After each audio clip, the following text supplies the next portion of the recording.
And hello everybody, welcome back to the channel. Before we do get into today's video, as always, make sure you do drop a like on this video and subscribe to the channel for more Celtic content. So I hope you guys are all okay. We've got a lot to go through in today's video. As you can tell by the title, a player is suspected to leave this January, which is kind of somewhat surprising, the player who it is. We'll discuss all of that in just a moment. But of course, we've got a game tonight against Borussia Dortmund in the Champions League. Probably going to be our toughest test of the season to date. Of course, we've an outstanding start to the season as a whole, won every single game.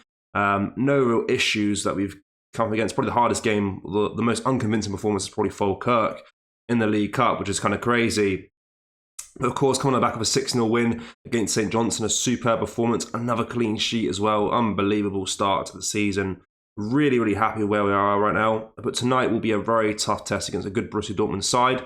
Of course, we are away as well, so we have to factor that in. So it's going to be a very tough game, but looking forward to it. So I'm going to be pretty optimistic. I'm going to go for a 1-1 draw. I don't want to be deluded. I don't want to say we're going to 3-0 thrash into Celtic, but I do think we can get a result here. Just given how good we've been this season, I feel like the momentum will bring us into this game and we'll feel like we can get a result here. I'm going to go for a 1-1 draw to Borussia Dortmund. And of course, we want to win every single game, but if we can get a point on the road in Dortmund, that's a superb result. So that's my score predictions for tonight's match. But there's a couple of things I want to go over before we get into the main stories. The first one is with regards to a current Celtic player who's out on loan. So on loan, Celtic midfielder Kwon Hyok-kyu has been called up to play for South Korea during the upcoming international break.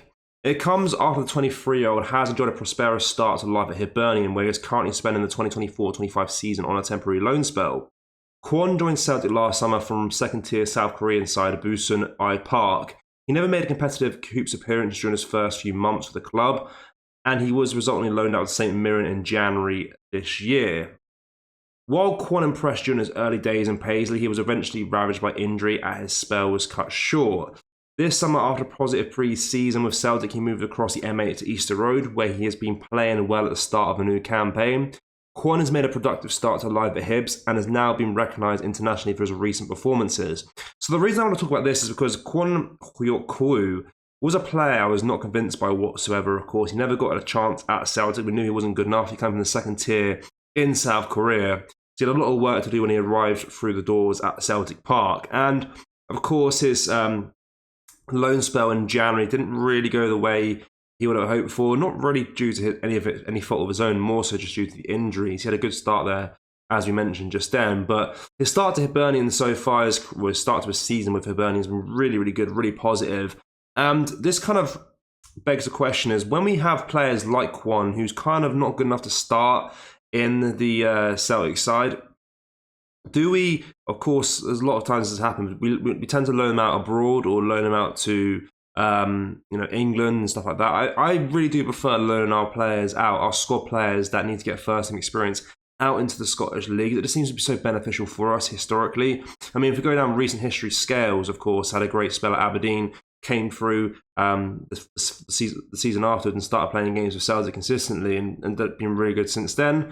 Of course, throw back to Ryan Christie. Of course, we signed him from Inverness, learned him out to Aberdeen, had a great time there as well. And of course, Christopher Ayer as well. When we signed him, he went out on loan to Kilmarnock and had a good season there. And I think this could be another case with Kwon Hyok-kyu here. Could he have a great season at Hibernian like he started so well already? And could we potentially see him in the Celtic setup next season? It could definitely be a possibility. And I think the question is for you guys is, do you think it's better to loan our players out to other Scottish League teams, or do you think it's better to loan it out abroad or just down to England in the Championship, which has worked previously before as well, of course. So, but I think I do prefer him playing in Scotland, getting a grip of the league, trying to understand, different teams in the league, the pace of the league. But let's get into a player who has struggled to adapt to life in Scotland. It's a bit of a transition here.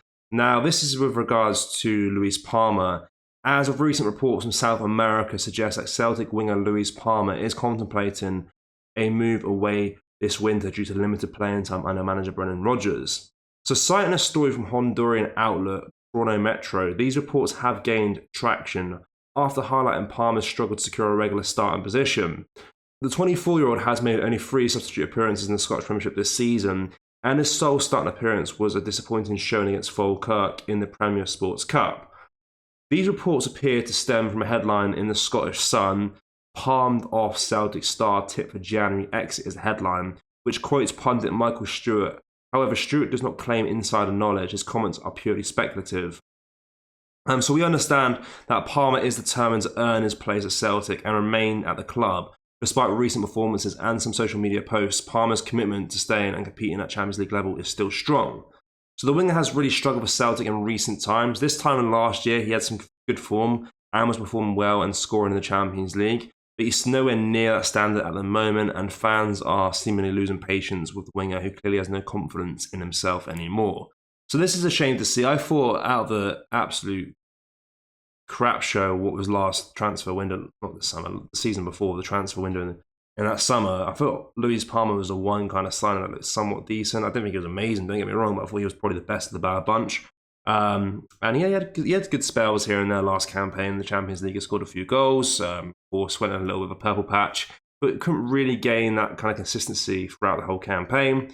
And now with Nicholas Kuhn kind of playing that position over him and performing really, really well, looking like a really good player, it's hard for Luis Palmer to get into the team, and when he has made appearances, like we mentioned, against Falkirk, he has been pretty disappointing, and his 3 substitute appearances in the league haven't really been too whelming, pretty underwhelming, to be honest with you, and pretty poor, not to the standard that we want for a Celtic player.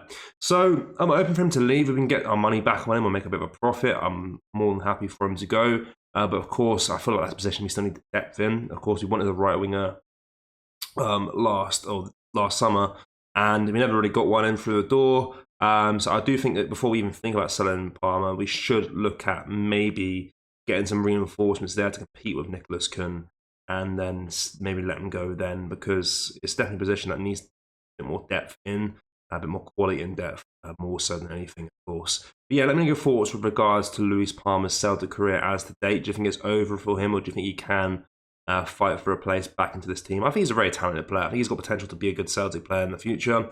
And if he is determined to kind of prove himself and stay at this level, I think he can do it. It just will be hard to nudge Nicholas Kuhn off his pillar right now because he's performed pretty well. But of course, anything can happen in football. As mentioned, this time last year, he was doing pretty well for us. And now he's kind of in the substitutes and reserves, not really making too much traction. And but yeah, anything can happen in football. Yeah, guys, let me know your thoughts with regards to what we discussed in today's video. Of course, your thoughts on tonight's game, what your score predictions for that match, and of course, everything else we discussed. Make sure you do drop a like on this video and subscribe to the channel for more Celtic content. Thank you. Take care. Bye-bye.